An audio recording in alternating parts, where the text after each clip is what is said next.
اعوذ باللہ من الشیطان الرجیم بسم اللہ الرحمن الرحیم الحمدللہ وکفا والصلاة والسلام علی سید الرسل وخاتم الانبیاء اما بعد فاعوذ باللہ من الشیطان الرجیم بسم اللہ الرحمن الرحیم ولا تقربوا مال الیتیم، اور یتیم کے مال کے پاس نہ جاؤ، الا باللتی ہی احسن، مگر ایسے طریقے سے جو کہ مستحسن ہے، حتی یبلغ اشدہ، یہاں تک کہ وہ اپنی سن بلوغ کو پہنچ جائے، وَأَوْفُوا الْكَيْلَ وَالْمِيزَانَ بِالْقِسْطِ، اور ناپ تول پوری کیا کرو انصاف کے ساتھ، لا نکلف نفسا الا وسعها، ہم کسی شخص کو اس کے امکان سے زیادہ تکلیف نہیں دیتے، وَإِذَا قُلْتُمْ فَاعْدِلُوا، اور جب تم بات کیا کرو تو انصاف رکھا کرو، وَلَوْ كَانَ ذَا قُرْبَىٰ، گر رشتے داری ہی کیوں نہ ہو، وَبِعَهْدِ اللَّهِ أَوْفُوا، اور اللہ سے جو عہد کیا کرو اس کو پورا کرو، ذَلِكُمْ وَصَّاكُمْ بِهِ لَعَلَّكُمْ تَذَكَّرُونَ، ان کا اللہ تعالیٰ نے تم کو تاکیدی حکم دیا ہے تاکہ تم یاد رکھو، وَأَنَّ هَذَا صِرَاطِي مُسْتَقِيمًا، اور یہ کہ یہ دین میرا رستہ ہے جو کہ مستقیم ہے یعنی سیدھا ہے، فَاتَّبِعُوهُ، بس اسی راہ پر چلو، وَلَا تَتَّبِعُوا السُّبُلَ فَتَفَرَّقَ بِكُمْ عَنْ سَبِيلِهِ، اور دوسری راہوں پر مت چلو،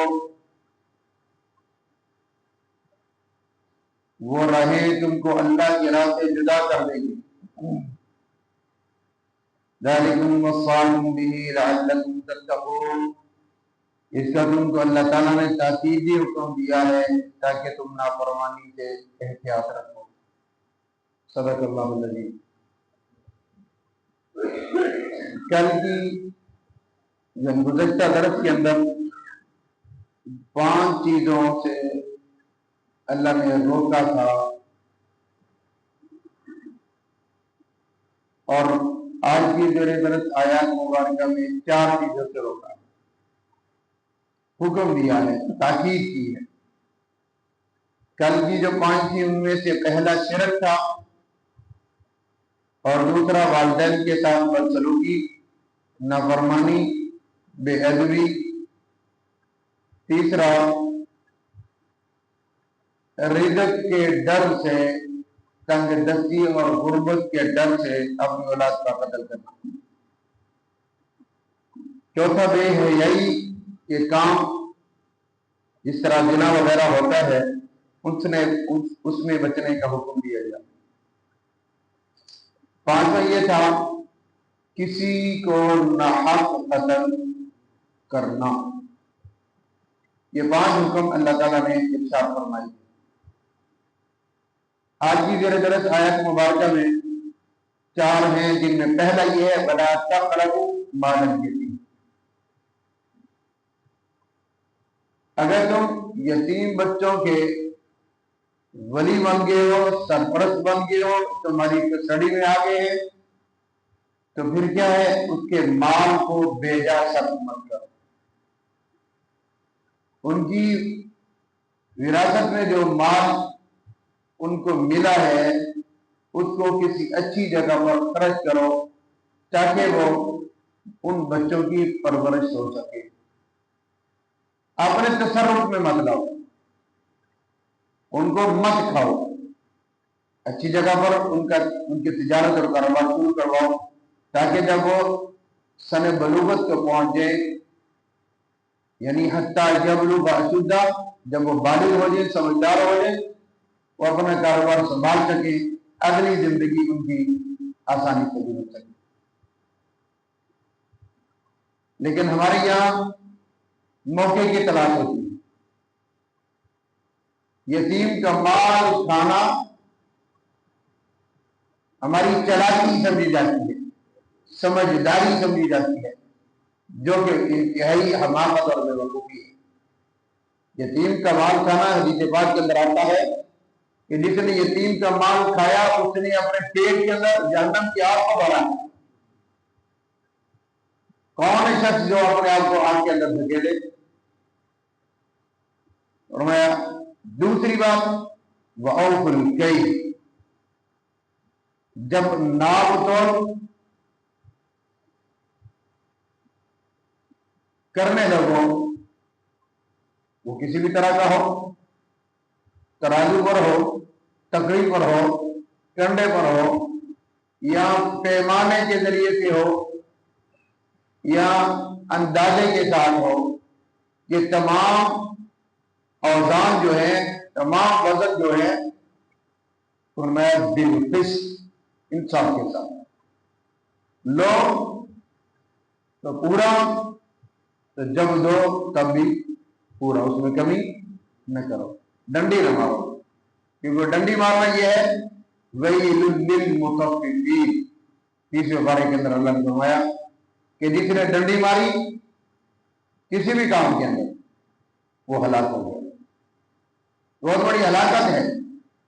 متفق مفسرین نے لکھا ہے اس شخص کو کہتے ہیں جس کے ذمے کوئی کام لگ جائے، وزیر اعظم سے لے کر عام ملازم تک، مستری مزدور ہو یا کسی کارخانے میں کام کرنے والا ہو، یا کسی دینی شعبے کے اندر استاد کی حیثیت سے، خادم کی حیثیت سے، مؤذن کی حیثیت سے، یا کسی بھی حیثیت سے وہ ملازم ہو، ذمہ داری ہو، اس میں وہ ڈنڈی مارے تو یہ اس کے لیے ہلاکت ہے۔ تنخواہ پوری لے اور وقت پورا نہ دے، مزدوری پوری لے اور 2 گھنٹے کھانے کے لیے لے جائے، نماز کے لیے لے جائے۔ نماز پڑھنی ہے، فرض ہے اس پر، لیکن اگر عام حالت کے اندر چھٹی کا دن ہو تو نماز 10 منٹ میں پڑھ لیتا ہے، تو جب کسی جہاں مزدوری کر رہا ہو، ملازمت کر رہا ہو تو گھنٹہ 2 گھنٹے لے لیتا ہے۔ تو یہ کیا ہے؟ دوسرے کی حق تلفی ہے، یہ جائز نہیں، حرام ہے۔ ہم کہتے ہیں ہم حلال کمائی کر رہے ہیں، جبکہ ہم نے جو اس کے ساتھ طے کیا ہے کہ اتنا وقت میں آپ کے ساتھ مزدوری کروں گا، آپ کا کام کروں گا، تو اس نے کمی کر دی تو اس نے حق تلفی کی۔ اب حلال کے اندر اس نے حرام کام کر دیا، کہتے ہیں حلال ہے، یہ حلال نہیں، ایک ذرہ بھی اس نے حلال کے اندر حرام شامل کر دیا تو اس نے سارا کام خراب کر دیا، سارے دن کی مزدوری اس کی حرام کی ہوگی، ملاوٹ ہے۔ فرمائیے قطعاً جائز، اور تم یہ سمجھ رہے ہو کہ اللہ کی طرف سے یہ سختی اور ظلم ہے؟ نہیں، ایسا نہیں۔ لا نکلف نفسا الا وسعها، جتنی انسان کی حیثیت ہوتی ہے، استطاعت ہوتی ہے، جتنی وہ طاقت رکھتا ہے، اس سے زیادہ اللہ اس سے کام نہیں لیتے، اس سے زیادہ اس پر اللہ بوجھ نہیں ڈالتے۔ اللہ فرماتے ہیں جتنی آپ کی حیثیت ہے، جتنا تم کر سکتے اتنا کرو، اس سے زیادہ میں بھی تم پر بوجھ نہیں ڈالتا۔ اور فرمایا وَإِذَا قُلْتُمْ فَاعْدِلُوا، جب کسی سے بات کرو اعتدال کے ساتھ کرو، سختی کے ساتھ نہ کرو، یعنی وَلَوْ كَانَ ذَا قُرْبَىٰ، چاہے وہ تمہارا رشتہ دار ہی کیوں نہیں ہے۔ اس میں بات کرنے کا مطلب یہ ہے کہ جہاں گواہی کی بات آ جائے، جہاں انصاف کی بات آ جائے، جہاں حق کی بات آ جائے، وہاں پر ڈنڈی نہ مارو، بلکہ انصاف کے ساتھ، عدل کے ساتھ اس سے بات کرو۔ یہ غلط بات کرنا بھی جائز نہیں، اللہ اس کا حکم دے رہا ہے۔ اگلی بات اب اللہ نے ارشاد فرمائی وَبِعَهْدِ اللَّهِ أَوْفُوا، اللہ سے جو وعدہ کر لو وہ بھی پورا کرو. اللہ سے وعدہ کیا ہے؟ ایک وعدہ تو ہم نے عالم ارواح کے اندر کیا تھا، الست بربکم. اللہ نے پوچھا کہ تمہارا رب کون ہے؟ تم کسی پرستش کرو گے؟ تو سب نے یہ جواب دیا تھا قالوا بلی.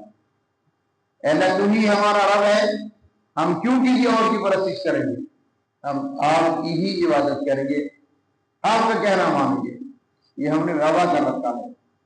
باوجود اس کے وعدے کے ہم کیا کر رہے ہیں؟ اکثر بھی کر رہے ہیں. کسی اور کو بھی رب مانتے ہیں، کسی اور کو بھی خدا مانتے ہیں، کسی اور سے بھی اولاد مانتے ہیں، کسی اور سے بھی عزت اور ذلت اور دیگر چیزیں ہم مانتے ہیں. یہ اللہ کے وعدہ نہیں، اللہ کے وعدے کی خلاف ورزی ہے. یہ ساری باتیں اس لیے اللہ نے ہمیں بتلائی ہیں، ذالکم وصاکم بھی لعلکم تذکرون. میں تمہیں ان تمام احکامات کی تاکید کر رہا ہوں تاکہ تمہیں یاد رہے.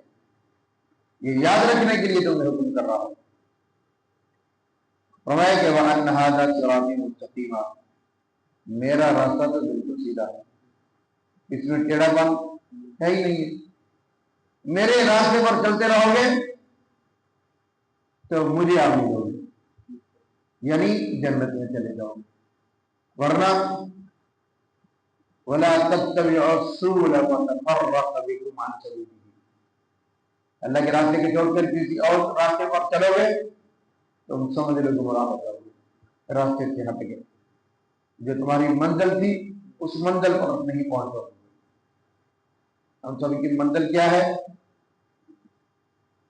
اللہ کے پاس جانا، تو سیدھا جانا، ٹیڑھے ویڑے ہو کر نہیں جانا. یہ اللہ کے عرش کے نیچے اللہ نے جنت بنائی ہے، وہاں ہم نے جانا ہے، ہماری منزل ہے. جب ہمارے پاس ٹکٹ ہے کراچی جانے کا تو ہم بیٹھ رہے ہیں اسلام آباد جانے اس باری گاڑی میں، تو یہ عقل مندی نہیں. آگے سے یوں کہا کہ ہم ان پڑھ ہیں، ہمیں پتہ ہی نہیں چلا. اگر ان پڑھ ہیں اتنی عقل تو کام کرتی ہے، گاڑی میں بیٹھنے سے پہلے پوچھ تو لو یہ گاڑی کی طرف جا رہی ہے، یہ تو پتا ہے یہ گاڑی کدھر جا رہی ہے. تو پوچھنے سے کیا حرج ہے، بچ جاؤ گے پریشانی سے.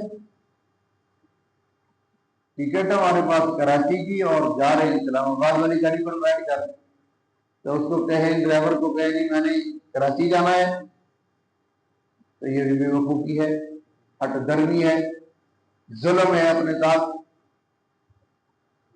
انہیں فرمایا کہ ہمارے پاس اسلام کا ٹکٹ ہے جو ہمیں جنت میں لے جا رہا ہے، دین کا ٹکٹ ہے. تو ہم بیٹھ رہے ہیں شیطانی گاڑی پر، تو پھر جنت میں تو نہیں جائیں گے، پھر کہاں جائیں گے؟ جہنم کے اندر. اللہ نے فرمایا راستے سے بھٹک جاؤ گے جب تم میرے راستہ چھوڑو گے، تم پہنچ نہیں پاؤ. ذالکم وصاکم بہ لعلکم تتقون، یہ ساری باتوں کی تاکید میں تمہیں اس لیے کر رہا ہوں تاکہ تم نافرمانی سے بچ جاؤ، تم غلط راستے سے بچ جاؤ، شیطان کے ہتھے نہ چڑھ جاؤ. شیطان کی چالیں تمہیں بتلا دی ہیں. اب ان 9 احکامات جو اللہ نے ہمیں کل کے درس میں اور آج کی درس میں اللہ نے بتلائے ہیں، یہ ان باتوں کی ہمیں تاکید کی ہے. اس کے علاوہ اگر تم اس کے الٹ چلو گے تو یہ میرا حکم نہیں ہوگا، یہ شیطان کا ہوگا. یہ میری اطاعت نہیں ہوگی بلکہ کس کی اطاعت ہوگی؟ شیطان کی اطاعت ہوگی. میں تمہیں اپنی اطاعت کا حکم دیتا ہوں اور اپنی اطاعت کی نشاندہی میں نے اپنے پیغمبروں کے ذریعے اور قرآن مجید کے ذریعے کر دی ہے. کون سا راستہ سیدھا راستہ ہے اور کون سا راستہ الٹا راستہ ہے، یہ ساری باتیں ہم نے آپ کے سامنے واضح طور پر پوری کر دی ہیں.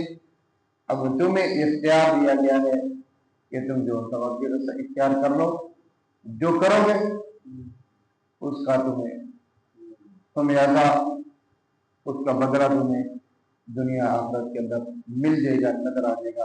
اللہ تعالیٰ کی دعا ہے اللہ کو قرآن و سنت کی تعلیمات پر عمل کرنے کی توفیق نصیب فرمائے اور غلط راستے سے ہم سب کی حفاظت فرمائے۔